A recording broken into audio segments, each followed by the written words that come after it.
pas échappé qu'effectivement ces élections professionnelles revêtent des enjeux importants, à savoir sur le dialogue social à la Ville du Havre, mais également à la CODA, sur la situation des organisations syndicales des collectivités respectives, puisque cette communauté urbaine va impacter l'organisation et le rayonnement de la CGT sur toute l'agglomération.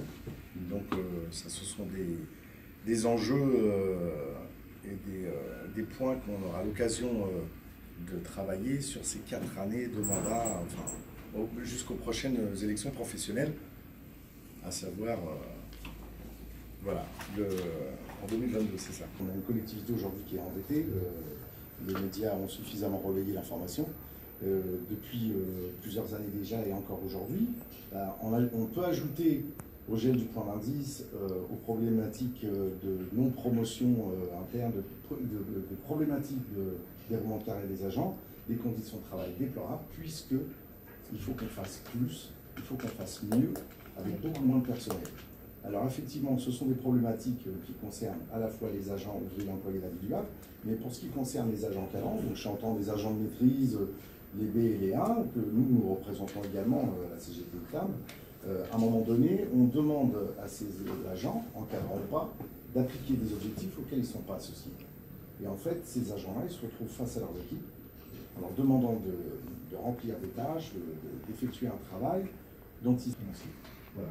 Tout ça, ça engendre des difficultés, ça engendre de la souffrance au travail, des accidents dramatiques même, voire même des suicides.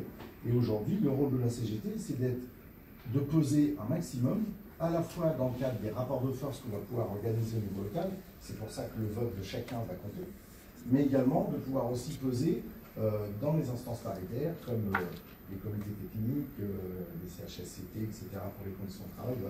Voilà un peu les raisons de cette campagne de la CGT, c'est vraiment d'être encore et toujours la première organisation syndicale au niveau national, mais également au niveau local sur la Ville du Havre. La CODA, ce qui ressort, c'est le manque de transparence de notre direction. Il y a une opacité totale sur ce qu'il se passe déjà tout d'abord aujourd'hui et sur ce qu'il va se passer. Notamment, on parlait des conditions de travail. Nous, à l'heure d'aujourd'hui, la CODA, comme je l'ai dit précédemment, elle va s'agrandir à 54 communes. À l'heure d'aujourd'hui, nous ne pouvons pas établir de liste sur le nombre d'agents qui vont passer CODA au 1er janvier, sur le nombre de sites qui vont passer CODA au 1er janvier. Donc, le travail de la CGT, il est justement de pointer du doigt ces problématiques, qui sont des problématiques tout de suite pour nous, mais qui vont être en devenir pour les agents. Parce que les agents, lors d'aujourd'hui, ils n'ont aucune information sur ce qui va en devenir de leur avenir, sur ce qui va en devenir de leur déroulement de carrière, sur ce qui va en devenir de leur salaire, bien évidemment. Parce que si les gens vont travailler à l'heure d'aujourd'hui, c'est pour avoir un salaire.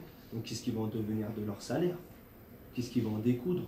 Je pense que la spécificité de la CGT, elle est là pour pointer du doigt toutes ces choses-là et essayer justement de faire en sorte que le salarié se sente pas démuni et puisse avoir entre guillemets une béquille ou une canne sur laquelle il peut un appui sur lequel il peut justement voilà quoi. Sa spécificité quoi.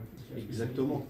La Ville du Havre, l'administration organise une multitude de groupes de travail sur des sujets sur lesquels souvent on découvre les documents sur table, où on sait également par l'intermédiaire des agents qu'il y a des réorganisations de services dont on n'a pas été, enfin qui n'ont pas été soumis à l'instance paritaire comité technique et qui sont déjà effectives dans les services. Donc nous, les agents nous alertent évidemment, et à partir de là, on demande que l'administration respecte le dialogue social.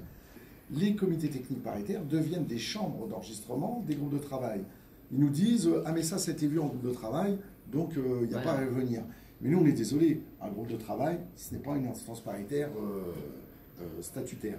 Donc il y a ces problèmes-là dans le bilan pour lesquels on a vraiment eu besoin de rappeler haut et fort les règles du dialogue social. Sur les commissions administratives paritaires, c'est la même chose.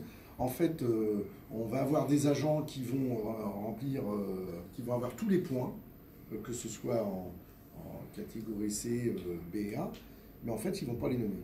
Ils ne vont pas les nommer parce qu'ils vont nommer quelqu'un, par exemple, on a des exemples d'un agent qui va arriver, qui va être à 80%, il y a 2 ans qui va être à la ville, et puis contractuel, enfin, pas contractuel, mais je veux dire, qui va être statutaire, mais qui va être nommé au détriment d'autres agents qui ont le même nombre de points. On a de plus en plus de situations où on voit bien que les pratiques managériales du privé sont transférées au public avec de la concurrence entre les agents. Donc, si vous voulez, il n'y a plus de respect du statut qui, normalement, doit permettre la neutralité. On a été en capacité de renouveler à hauteur de pratiquement 70% nos listes d'élus et mandatés, candidats pour ces élections professionnelles.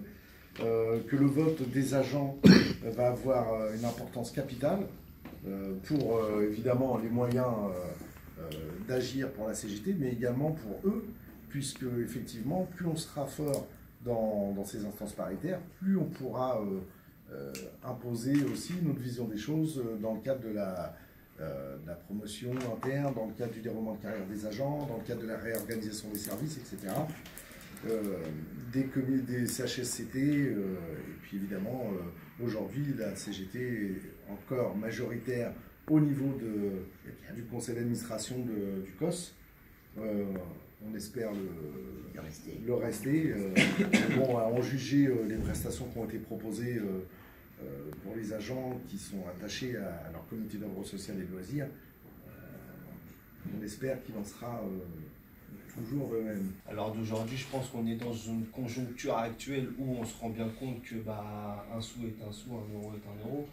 Donc bien évidemment pour les citoyens, il ne faut pas oublier que c'est un service public, donc forcément un service à la population. Il faut savoir qu'aujourd'hui, le service à la population, il régresse. Les impôts, les taxes augmentent. Pour aller, on en revient à ce que disait le collègue tout à l'heure, qu'est-ce qu'on va en devenir? Si les taxes et les impôts augmentent mais que le service public diminue, on va engraisser entre guillemets des entreprises extérieures ou privées pour un rendu beaucoup moins des services marchands qui est à l'heure d'aujourd'hui. On connaît le système qui est là pour faire de l'argent et non du service. Donc je pense qu'il est très important à l'heure d'aujourd'hui de se rendre compte de l'état actuel des choses et qu'il faut se bouger et qu'il n'est jamais trop tard, bien évidemment, de faire les choses. Et pas que sur le carburant. Et prendre sa vie en main, ça. Exactement. Et voilà.